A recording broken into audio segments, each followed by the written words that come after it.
L'anesthésie-réanimation fait partie des spécialités les plus compétitives aux EVC.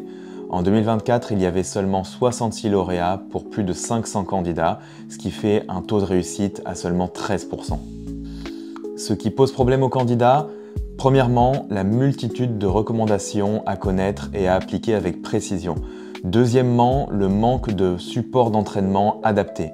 Et enfin, troisièmement, la méthodologie et la structuration des réponses telle qu'elle est attendue par le jury. Bon nombre de candidats possèdent les connaissances théoriques mais n'arrivent pas à décrocher ce poste de lauréat. En général, c'est un problème de méthodologie. Dans cette vidéo, le Dr No, anesthésiste réanimateur chez PrEP EVC, va corriger une partie de l'EVCP 2023 et te montrer comment répondre efficacement en respectant les attentes du jury. Si cette vidéo te plaît et que tu souhaites voir la deuxième partie, il te suffit de remplir le lien dans la description. Et si tu veux maximiser tes chances de réussite, rendez-vous sur prepevc.fr où tu pourras découvrir toutes nos offres d'accompagnement sur mesure. Tu y trouveras également beaucoup de contenu gratuit, des articles, des cas cliniques, des conseils ou encore toutes les recommandations de la SFAR classées par thématique. Sur ce, je laisse la place au Dr No. Ouais, bonjour à tous. Donc je suis le docteur Antoine No, je suis anesthésiste réanimateur pour PrEP EVC. Et puis aujourd'hui, on va corriger cette annale EVCP 2023 d'anesthésie réanimation. Alors pourquoi est-ce qu'on a choisi celle-là?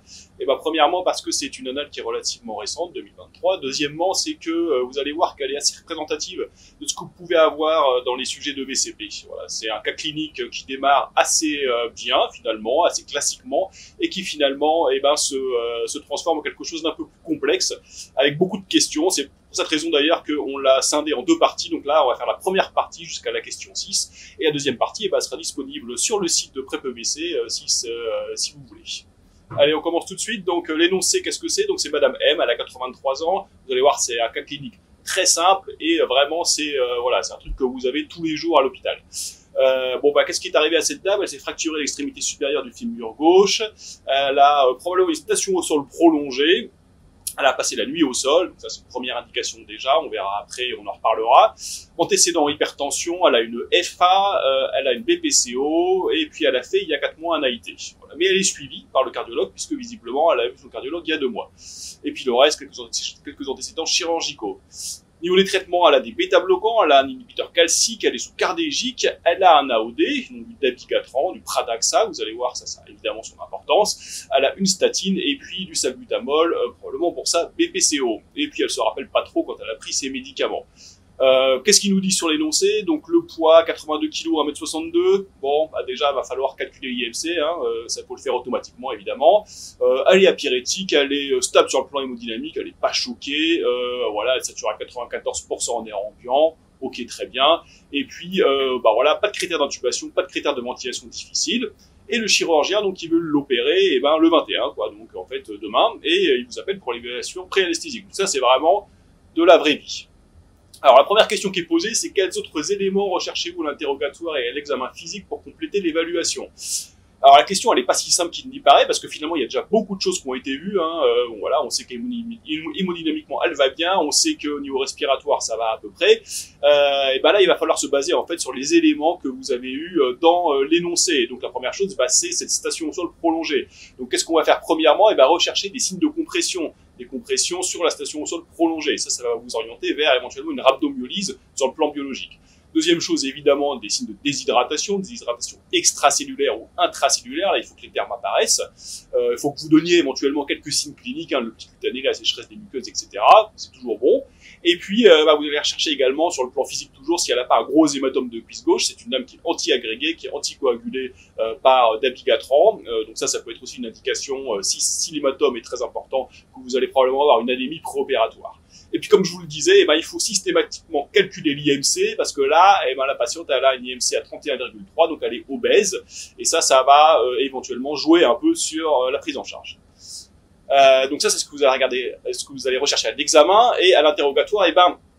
Ce qu'il faut rechercher systématiquement chez cette dame qui est âgée, qui est obèse, qui a une BPCO, c'est évidemment un syndrome d'apnée du sommeil, donc un syndrome d'apnée hypopnée obstructive du sommeil, Alors comment vous faites? Eh ben ça c'est difficile à l'examen physique, vous n'allez pas le voir, mais vous allez éventuellement utiliser votre questionnaire. Le questionnaire qu'on utilise en consultation d'anesthésie, vous le connaissez normalement, c'est le questionnaire Stop-Bang, et lorsqu'il est supérieur ou égal à 3, eh bien vous avez un certain nombre d'apnées obstructives du sommeil qui va vous imposer une certaine prise en charge anesthésique. Donc là, on va considérer qu'on l'a demandé.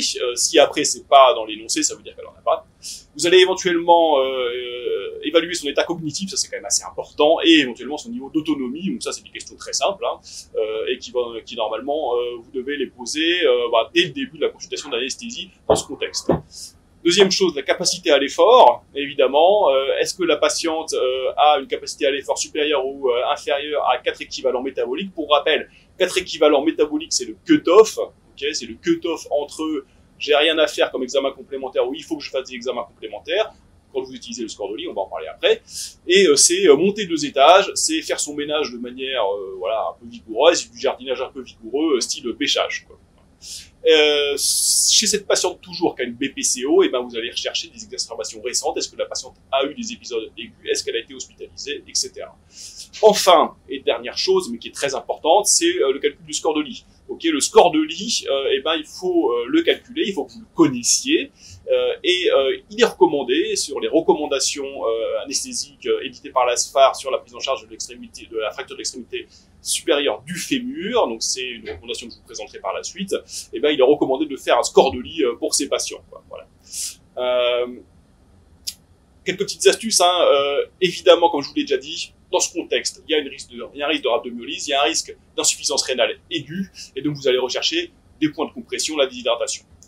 Le risque hémorragique, il est quand même important, parce que la dame, elle est sous AOD, elle est sous cardégique, donc ça, il faudra le prendre en compte. Le score de lit, comme je vous l'ai expliqué, il est recommandé dans l'évaluation de ces patients. Alors c'est sûr que vous n'allez pas faire un score de lit à tous les patients que vous voyez, surtout si c'est des jeunes et qui n'ont aucun facteur de risque, mais sur un patient qui est âgé, sur une chirurgie en urgence, une chirurgie orthopédique en urgence, il faut le faire évidemment. Et en fait, dans tous les cas, dès que le patient est âgé, c'est capacité à l'effort et état cognitif. Alors, quelques petits rappels sur la fracture de l'extrémité supérieure du fémur. La mortalité périopératoire, elle est assez élevée, c'est 25% à 6 mois. Ce qui est recommandé maintenant, c'est d'opérer les patients dans les 48 heures. Voilà. C'est 48 heures, c'est le délai vraiment maximal. Il existe des scores pour prédire le risque de mortalité à J30. Le plus connu, le plus utilisé, c'est le score de Nottingham, qui prend en charge pas mal de paramètres. Là, on va pas le faire parce qu'on va pas vous demander de le connaître par cœur, mais c'est un score qui peut être intéressant. Les recommandations sur lesquelles il faut que vous vous basiez pour ce cas clinique, c'est celle qui est en bas. C'est la recommandation sur l'anesthésie du sujet âgé, dans lequel ils prennent évidemment l'exemple de la fracture de l'extrémité supérieure du fémur de 2019. Je vous présente également le score de lit. Normalement, il faut que vous le connaissiez. Il y a 2 scores de lit. Vous avez le score de lit classique, et vous avez le score de lit clinique. La différence entre les deux, c'est que sur le score de lit classique, vous avez 1 point pour le risque chirurgical et les chirurgies à risque chirurgical élevé qui sont essentiellement les chirurgies vasculaires, la chirurgie intrathoracique, la chirurgie intrapéritonéale. Et puis le score de lit clinique, lui, ne prend en compte que des critères cliniques, comme son nom l'indique. Donc c'est essentiellement une coronaropathie, une insuffisance cardiaque,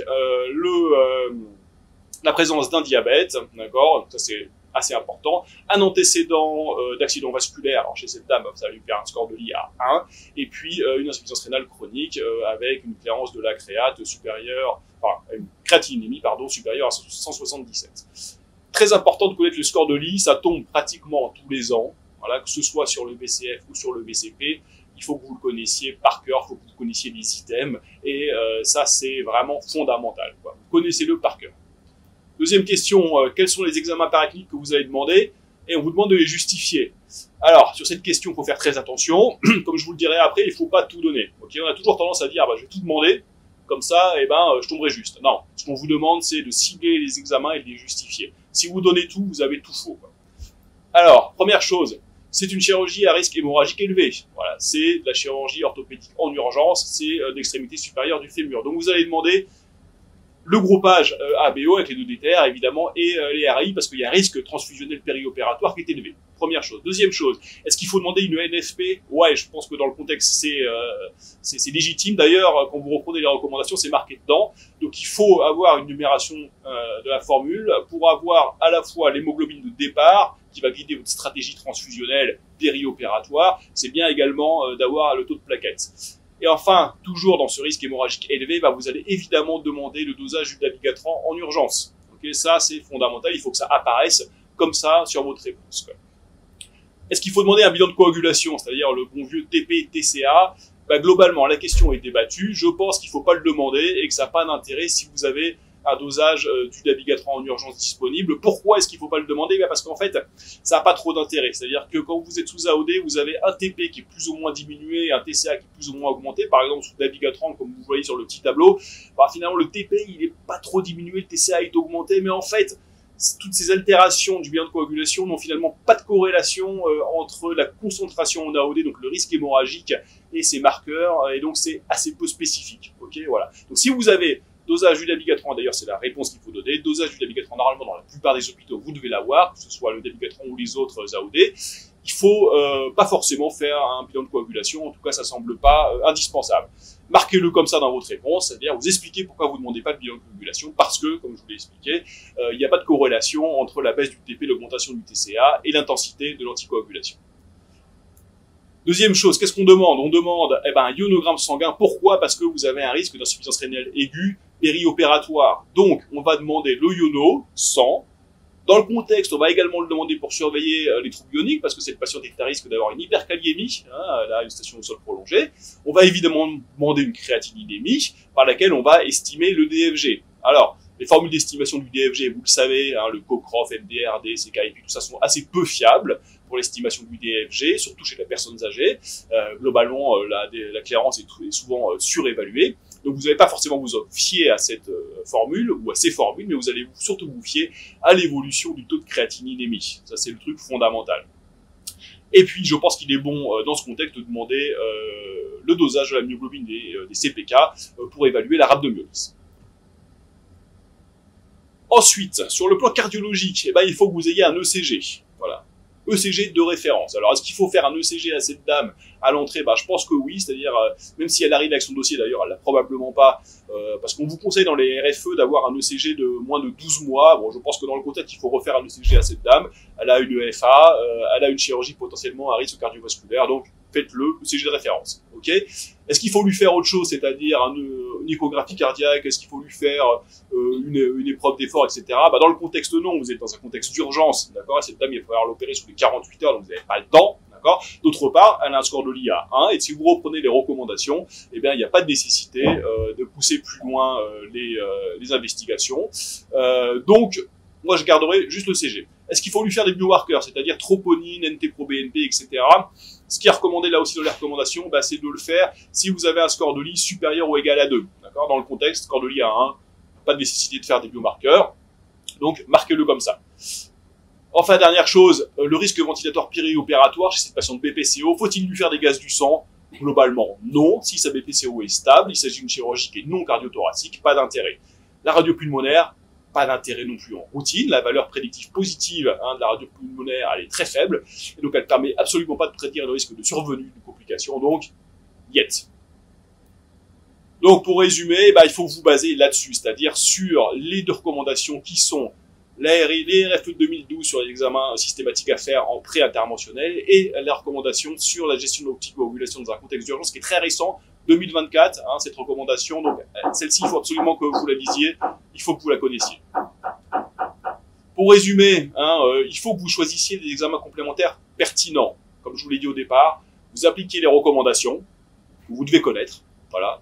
Et ne voulez essayez surtout pas d'en mettre trop, quoi. Voilà, dire, voilà, on va lui faire ci, on va lui faire ça, on va lui faire les coqueurs, on va lui faire des preuves d'effort, on va lui faire une scintille. Non. En fait, ce que veulent voir les correcteurs, c'est que vous avez un esprit de synthèse et que vous avez compris l'esprit du truc. C'est-à-dire, on applique les recommandations et on ne demande pas pour chaque patient une IRM cardiaque. Alors, troisième question. Bon, le bilan sanguin fait, donc le 21-07, retrouve un débit de filtration glomérulaire à 40, et un taux de dabigatran à 60 nanogrammes par ml. Donc, quelle est votre conduite à tenir? Et on vous demande d'argumenter. Alors, vous voyez d'ailleurs que finalement, on a bien fait de demander un dosage du dabigatran parce qu'il arrive dans la question 3. Bon, voilà. D'ailleurs, je vous engage à lire à peu près tous l'énoncé, d'accord, parce que ça va vous guider. Donc, faites-le, lisez tous l'énoncé de la question avant de commencer à répondre. Alors, quelle est la conduite à tenir? On va premièrement, différer le geste opératoire. Pourquoi? Parce qu'il n'y a pas de risque vital, il n'y a pas de risque fonctionnel majeur. On peut différer le geste opératoire dans les 48 heures, ce qui va nous permettre d'espérer atteindre un dosage du dabigatran qui sera inférieur donc au seuil de sécurité hémostatique, puisque ce seuil de sécurité hémostatique, sur les recommandations que je vous ai citées sur la diapo précédente, sont à 550 nanogrammes par ml. Donc on est juste au-dessus. Donc on n'opère pas, voilà, mais on va faire un dosage de contrôle du dabigatran à 8-12 heures et on va pouvoir opérer dès que le dabigatran est inférieur à 50 nanogrammes par ml. Okay. Dans ce contexte, en l'absence d'hémorragie grave et en l'absence d'urgence chirurgicale immédiate, il n'y a aucune indication à l'antagonisation en urgence du dabigatran par l'idarucizumab, donc c'est-à-dire le Praxbind. Okay. Donc ça, marquez-le bien également dans votre réponse parce que c'est un truc qu'on attend. D'accord. Donc vous dites, alors on diffère le geste opératoire, dosage de contrôle, vous donnez absolument le cut-off, c'est-à-dire le seuil de sécurité hémostatique, il faut que vous donniez le chiffre, et puis marquez bien également que vous antagonisez pas. Ok. Globalement, ils ont essayé un peu de vous avoir là dans la question. Pourquoi? Parce qu'ils vous disent, voilà, il y a une insuffisance rénale modérée, et donc en gros ils veulent un peu vous induire en erreur, je pense. Quoi, voilà. En fait, l'insuffisance rénale, vous n'allez pas la prendre en compte dans votre arbre décisionnel en cas d'acte invasif en urgence. Okay. Là, il faudra le prendre en compte, c'est en cas de chirurgie programmée. Parce qu'en cas de chirurgie programmée, il faudrait prolonger la durée d'arrêt du dabigatran de 24 heures, c'est-à-dire l'arrêter à J-5 au lieu de J-4, lorsqu'on a un DFG, d'ailleurs une petite erreur sur la diapo, qui est inférieur à 50 ml par minute, donc ce sera corrigé. Ok. L'arbre décisionnel, vous le retrouvez ici sur cette diapositive, donc ça c'est issu des recommandations que je vous ai présentées, d'accord. Et si vous lisez bien les choses, vous voyez que le cut-off, il est à 50 nanogrammes par ml, et que évidemment, il faut pas faire d'anticoagulisation dans le cadre de cette procédure invasive non programmée. Okay, donc vraiment, gardez à l'esprit, les recommandations sont différentes selon que c'est une procédure invasive non programmée ou selon qu'il y a une hémorragie active. Et les recommandations sont encore différentes en cas de chirurgie programmée. Donc connaissez ces recommandations, d'accord, surtout celles de 2024 qui sont très récentes. Petite astuce. Les posologies habituelles du dabigatran dans la FA, c'est 150 mg par 12 heures, ou 110 mg par 12 heures si les patients sont âgés, c'est-à-dire à un âge supérieur ou égal à 80 ans. Okay. Le dabigatran, il est à l'AMM pour pas mal de choses, pour la prévention du risque embolique dans la fibrillation auriculaire, il a également l'AMM dans le traitement des TVP-EP, et il a également l'AMM pour la prophylaxie antithrombotique post-PTH et prothèse de genou. Okay. Là, il faut utiliser aussi la créate, c'est dans les prescriptions au long cours, parce qu'habituellement, on diminue la posologie par 2 lorsqu'on a une clairance qui est inférieure à 50 ml par minute, donc une insuffisance rénale chronique, et le dabigatran, sachez-le aussi, est contre-indiqué en cas d'insuffisance rénale sévère, avec une clairance de la créate qui est diminuée à 30. Okay. Petite question bonus, si la chirurgie est prévue sous ALR périmédulaire, quel est le seuil de sécurité? Le seuil de sécurité, il est le même que celui qu'on va choisir pour la neurochirurgie, c'est-à-dire pas 50 nanogrammes par ml, mais 30 nanogrammes par ml. Okay, puisqu'on considère que lorsqu'on fait une ALR périmédulaire, c'est-à-dire, vous savez, une rachianesthésie ou une anesthésie péridurale, il y a un risque hémorragique important. Et donc là, on attendra 30 nanogrammes par ml. Okay. Et si c'est une chirurgie programmée et que vous avez prévu de faire une ALR périmédulaire, à ce moment-là, il faudra arrêter le dabigatran à J-5 dans tous les cas. Et si le patient a en plus une insuffisance rénale, là vous savez pas trop ce que vous allez faire, donc vous arrêtez à J-5, il faudra faire un dosage du dabigatran pour être certain d'être en dessous du seuil de sécurité de 30 nanogrammes par ml. Okay.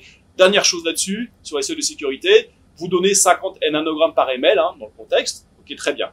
Je sais que certains d'entre vous travaillent dans des centres où on va choisir des seuils de sécurité plus élevés. On va dire, c'est bon, nous, habituellement, on opère à 60, 70. Bon, ne donnez pas vos habitudes à vous. Vous donnez ce qui est dans les recommandations. Ça, c'est très important également. Okay, donc, vous vous fiez aux recommandations. Même si vous opérez, vos chirurgiens, ils opèrent à 60 ou 70, c'est pas ce qu'on vous demande. On vous demande de suivre la recommandation et de donner la réponse la plus consensuelle. Ok, question numéro 4. Donc, l'intervention est reportée au lundi 24 par manque de matériel. Qu'est-ce que vous allez faire? Quelles sont vos prescriptions en attendant la chirurgie?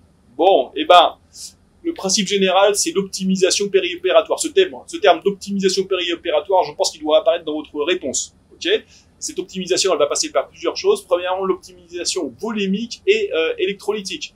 Donc, remplissage vasculaire, si la patiente est hypovolémique, elle a pu perdre du sang, il y a une hémorragie, il y a eu une hémorragie probablement, elle peut être déshydratée, etc. Attention, là, vous avez un risque d'acidose hyperchlorémique si vous utilisez du NaCl, du sérum salé, entre guillemets, isotonique, donc vous préférerez utiliser les cristalloïdes balancés, c'est-à-dire essentiellement la ringère lactate, et il faudra surveiller le ionogramme. Vous prendrez en charge éventuellement une rhabdomyolyse, s'il y en a une, donc ça veut dire hyperhydratation, ça veut dire surveillance du pH urinaire avec un liquide de pH urinaire supérieur à 6,5. Ensuite, l'analgésie multimodale. Bon, très important, c'est paracétamol systématique, vous allez au maximum éviter des morphiniques chez ces patients très âgés. L'idéal, en fait, c'est de leur faire une ALR. Okay, ça veut dire une ALR par un bloc ilo-facial ou un bloc fémoral éco-guidé, avec mise en place d'un cathéter périnerveux si possible. Les AINS dans le contexte sont contre-indiqués. Chez les personnes âgées, c'est jamais une bonne idée, d'autant plus que là, il y a un risque d'insuffisance rénale. Et le néphopam, l'acupant, je vous le rappelle, est contre-indiqué chez les personnes âgées du fait de son action anticholinergique. D'accord ? Donc là, globalement, ce sera analgésie multimodale. Vous répondez analgésie multimodale, paracétamol, évitez les morphiniques, ALR, et vous donnez les contre-indications. C'est important de montrer que vous n'allez pas donner d'AINS et vous n'allez pas donner de néphopam. Toujours là-dedans, prophylaxie antithrombotique, oui, parce que vous avez un risque thrombotique élevé préopératoire, donc ce sera HBPM ou calciparine selon la fonction rénale, à dose prophylactique. Là, la patiente est obèse, mais elle n'est pas suffisamment obèse pour que vous augmentiez foncièrement la dose d'héparine, et vous marquez bien dans votre réponse que vous faites la dernière injection 12 heures avant la chirurgie. Ensuite, optimisation transfusionnelle, ça peut être pas mal dans le contexte de lui faire un bilan martial avec ferritine, coefficient de saturation de la transférine. Pourquoi ? Parce que cette patiente, elle pourrait bénéficier d'une supplémentation martiale par fer intraveineux avant la chirurgie en cas d'anémie. Alors, le PO, on peut en faire aussi, évidemment, on ne sera pas du tout dans les délais pour avoir l'efficacité, mais pour, on va dire, anticiper le risque transfusionnel péri- et post-opératoire, on pourrait la supplémenter en fer. Enfin, la prémédication chez la personne âgée, il faut éviter au maximum. Donc, ce sera privilégier une prise en charge non médicamenteuse en cas d'anxiété, si besoin des benzodiazépines, mais de demi-vie courte, ok. Et l'hydroxyzine, c'est-à-dire la Tarax, est là aussi contre-indiquée du fait de ses effets anticholinergiques. Qu'est-ce qu'on va faire de ces traitements? Alors, le bisoprolol, les bêta-bloquants, il faut les continuer, d'accord. Il n'est pas recommandé de les arrêter en préopératoire, parce que vous avez un risque de rebond, avec un risque hypertensif et un risque de tachycardie, donc ça, il faut le continuer. L'amlor, alors l'amlodipine, moi, je le continuerai, parce que dans les recommandations, on nous conseille de le continuer.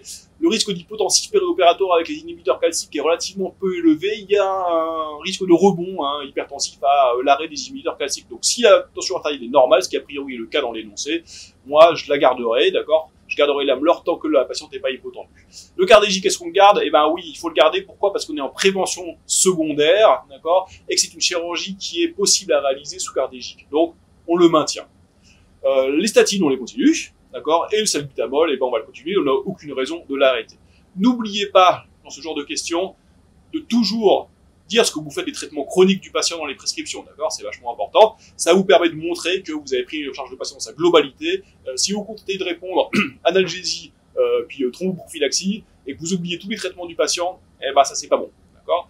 Les recommandations là-dessus, c'est les recommandations de 2009 qui commencent à être un peu anciennes, mais qui globalement sont encore celles qui sont d'actualité, sur la gestion périopératoire des traitements chroniques et des dispositifs médicaux, et elles sont assez bien faites, il y a toutes les réponses à vos questions. Allez, la question 5, finalement, donc la patiente elle est opérée le lundi 24, donc un peu après ce qui était prévu, et on va lui faire une anesthésie générale. Qu'est-ce qu'on va faire pour l'induction de l'anesthésie? C'est la question qu'on vous pose. Bon, je pense que vous avez déjà tous dans votre tête le fait que vous n'allez pas forcément utiliser du pentotal et que vous allez y aller vraiment mollo, et évidemment, c'est ce qu'il faut faire. Le principe général de l'anesthésie générale chez le patient âgé ou comorbide, comme c'est le cas, c'est start slow and go slow. Ça veut vraiment, vous commencez lentement, vous allez lentement. Donc ça veut dire titration, et vous allez faire très attention évidemment à tous les épisodes hypotensifs. Alors, donc là, on vous demande l'induction. L'induction, ça commence par la préoxygénation. Donc, ce serait une préoxygénation en proclive, si c'est possible. Préoxygénation prolongée. Pourquoi? Parce que chez les patients âgés, vous avez une diminution de la CRF, de la capacité résiduelle fonctionnelle. Donc, vous avez en fait une tolérance à l'apnée qui est beaucoup moins importante. Ok? En plus, la patiente, elle est obèse.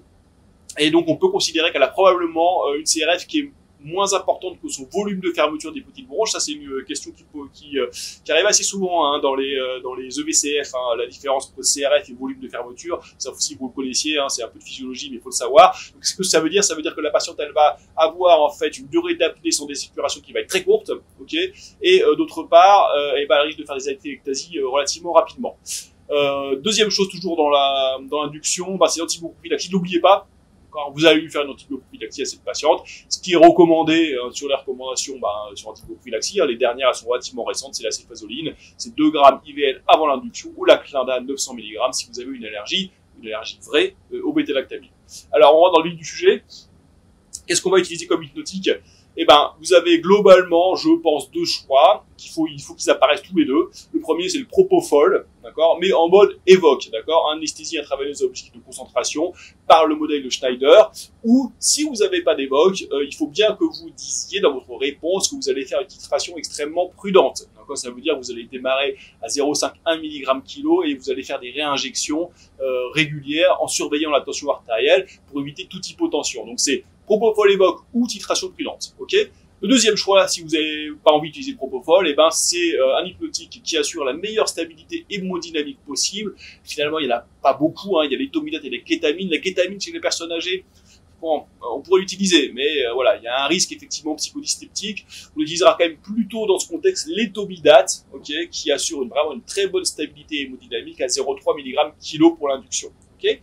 Pour l'entretien des halogénés, alors c'est pas vraiment la question parce qu'on parle de l'induction, mais juste pour vous dire, pour l'entretien, gardez à l'esprit si vous utilisez des halogénés que la MAC est diminuée chez les patients âgés, donc il faudra que vous diminuiez vos concentrations et ou votre débit de gaz frais. Pour les morphiniques, ben là, attention, ok, il faut essayer, si possible chez les personnes âgées, d'utiliser soit des morphiniques qui s'éliminent rapidement, avec une demi-vie d'élimination rapide, des demi-vie contextuelle rapide, c'est-à-dire le rémifentanil, en fait, il n'y en a pas d'autre, hein, d'accord. Soit si vous utilisez le sulfentanyl, il faudra que vous diminuiez vraiment la posologie. Donc globalement, là, j'ai pas mis de combien il faut la diminuer, mais c'est à peu près environ de moitié, quoi. D'accord, c'est-à-dire qu'au lieu de lui faire 25-30 gamma de sulfentanyl, vous allez plutôt lui faire 10-15, quoi. Okay, mais le premier choix, et celui qui doit apparaître en premier, c'est le rémifentanil en mode évoque. Okay, c'est le modèle de Minto. Alors, ce qu'il faut que vous entriez dans les détails là-dessus, non, je pense que vous me dites juste effectivement, vous expliquez pourquoi, stabilité hémodynamique, épargne morphinique, le propofol évoque, le rémifentanil évoque, c'est très bien déjà, ok. La curarisation, bah oui, il va falloir curariser cette patiente, d'accord. Donc là aussi, on va utiliser des produits qui vont s'éliminer rapidement avec un métabolisme plasmatique, c'est l'atracurium ou le cisatracurium. Et évidemment, dès que vous curarisez un patient, ça normalement, vous le savez, mais ça doit apparaître dans votre réponse, il faut que vous ayez un monitorage de la curarisation. Qu'est-ce qu'il faut comme votre monitorage chez cette dame? Eh ben, je pense clairement qu'il faut qu'il apparaisse dans votre réponse un monitorage de la profondeur de l'anesthésie, ok, avec un objectif de BIS. Si vous utilisez le BIS, vous pouvez utiliser d'autres, mais bon, on va dire, on utilise un BIS et l'objectif de BIS c'est 40 à 60. Donc le monitorage de la profondeur, il est indispensable, il doit apparaître dans votre réponse. Est-ce qu'il faut un monitorage hémodynamique invasif? Je ne suis pas certain. En tout cas, c'est pas dans les recommandations. Voilà. Alors, c'est un choix. Globalement, ce qui est sûr, c'est qu'on met pas un Doppler œsophagien, on met pas un cathéter artériel chez tous les patients qu'on opère d'une fracture du col. Donc globalement, vous répondez pas de monitorage hémodynamique invasif, c'est pas recommandé, sauf si vous avez des grosses comorbidités, ce qui est pas trop son cas, elle est relativement stable. Mais évidemment, il faudra une surveillance par de la pression artérielle non invasive très rapprochée. Le corollaire de ça, et ça il faut que ça apparaisse également dans votre réponse, c'est que toute hypotension, et alors on va définir l'hypotension comme c'est dans les recommandations, c'est une baisse de la PAM de plus de 30% par rapport à la PAM préopératoire. Toute hypotension doit être prise en charge très vite. Ça veut dire qu'il faut que vous ayez un soutien aminergique prêt, d'accord, et en mesure d'être utilisé très vite. Donc ça doit apparaître dans votre réponse, je pense. Vous ayez de la noradré, donc c'est ce qu'on appelle la baby noradré. Vous pouvez utiliser le terme dans la réponse, hein, les gens savent ce que c'est, d'accord. Donc c'est la noradrénaline diluée qui doit être prête. Que vous pouvez mettre sur VVP, d'accord. Vous pouvez utiliser un octopus hein, pour être plus pratique. Ça aussi, ça peut apparaître dans votre réponse, c'est bien. C'est bien de mettre des détails comme ça montre que vous êtes pratique. Et l'objectif, en fait, chez elle, ça va être une PAM supérieure à 70 mm de mercure. Pourquoi pas 65? Parce qu'elle est hyper tendue, donc on va viser un objectif de PAM un peu plus important. Il n'y a pas de consensus sur le niveau de PAM qu'il faut choisir, mais c'est au moins 65, voire 70 chez le patient hypertendu chronique. Il faut monitorer la température centrale, ok. Pourquoi? Parce qu'il faut débuter de la lutte contre l'hypothermie dès l'entrée en salle. Et puis, toujours dans votre induction, vous allez injecter d'acide tranexamique, de l'hexacil, 1 gramme en bolus après l'induction. C'est recommandé dans ce genre de chirurgie, ok. Enfin, avant la dernière question, petite question bonus. Qu'est-ce que vous allez pouvoir utiliser comme technique d'ALR périmidulaire? Bon là, ils ont choisi une AG, d'accord. Est-ce que vous pouvez la faire sous rachis-anesthésie? Ouais, ça c'est sûr. Par contre, ce qui est sûr également, c'est que vous faites sous rachis-anesthésie, vous avez un risque hypotensif, ok. Même si vous êtes mollo sur la bupivacaïne, vous risquez une hypotension avec toutes les complications que ça implique, en particulier le risque cardiovasculaire et le risque d'insuffisance rénale.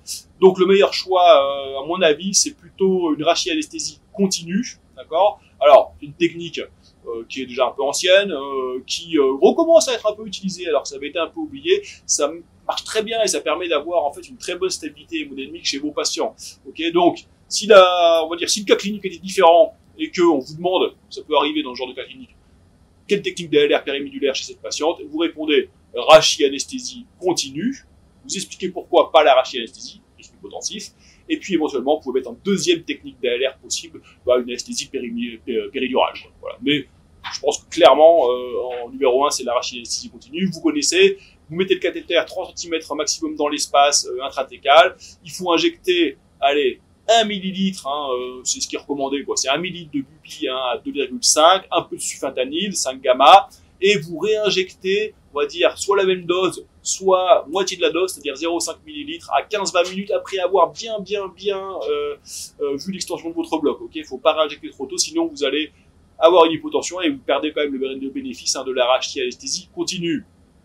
Allez, dernière question. Pas dernière question du cas clinique parce que le reste est dans la partie 2, mais dernière question pour cette partie. La patiente désature, 82%, augmentation des pressions des voies aériennes, les pressions de crête à 40. Elle a une pression artérielle qui chute, parce que 75-35 c'est pas beaucoup. Fréquence artérielle, présence cardiaque qui commence à augmenter. Elle est tachycarde à 140, elle a des 6000 ans. Et puis après, ça n'a pas beaucoup saigné, parce qu'il y a eu que 200 cc de perte. Donc, elle soit diagnostic à évoquer. Bon, voilà, là, il faut que vous envoyiez la liste, quoi. Voilà, vous n'avez pas trop le choix, quoi. Mais essayez quand même, si possible, de dire sur quels arguments, quoi. Ok. Alors, sur l'hypertension et la tachycardie, qu'est-ce qu'on peut évoquer? C'est le choc anaphylactique, d'accord. Alors d'ailleurs, c'est ce qui est retenu après. Donc, je vous conseille de lire, comme je vous l'ai dit, l'énoncé, parce que après, ils vous disent, c'est un choc anaphylactique qu'on a retenu. Donc, évidemment, il faut que vous les mettiez dans votre réponse, quoi. Okay, donc choc anaphylactique, ok, évidemment, sur l'hypotension et la tachycardie, sur également le bronchospasme, voilà, le tableau peut être assez complet. Sur dosage anesthésique, oui, ça, il faut l'évoquer 2 principes, quoi, sur l'hypotension et sur la tachycardie, même si le bronchospasme ne va pas trop dedans. L'embolie pulmonaire, pareil. Le choc hémorragique, oui. Alors, pas parce que vous avez saigné que 200 il n'y a pas de choc hémorragique, la patiente peut saigner d'autre part, il peut y avoir une hémorragie non extériorisée, donc ça, il faut le donner. Et puis ensuite, les causes purement cardiaques, c'est-à-dire le syndrome coronarien aigu et l'OAP, qu'il faut jamais oublier de donner devant ce genre de tableau. Et enfin, sur l'augmentation de pression de crête, le premier diagnostic important à donner, c'est le pneumothorax compressif. Le pneumothorax compressif au bloc opératoire, ça arrive quand vous avez hypotension, tachycardie, augmentation des pressions ventilatoires, le pneumothorax compressif, c'est vraiment le premier diagnostic à évoquer, ok. Donc là, comment vous faites? Soit vous faites, alors déjà vous auscultez, et puis ensuite, vous allez éventuellement faire un diagnostic à l'échographie. Et lorsque vous avez une perte de glissement pleural, vous avez votre diagnostic, ok. Le deuxième diagnostic, c'est l'obstruction de sonde, d'accord, ou du circuit respiratoire. Ça, c'est encore plus classique. Donc ça aussi, ça doit apparaître dans votre réponse, ok. Quand on a des pressions de crête qui augmentent, ok, il faut toujours checker la sonde et le circuit respiratoire. Et enfin, le dernier diagnostic sur toujours cette augmentation des pressions de crête, c'est le bronchospasme, qui là aussi doit apparaître dans votre réponse. Ok, écoutez, si ça vous a plu, on continuera le cas clinique dans une prochaine vidéo, donc la partie numéro 2, que vous pourrez retrouver sur le site PrepEVC. En attendant, écoutez, je vous souhaite de bonnes révisions.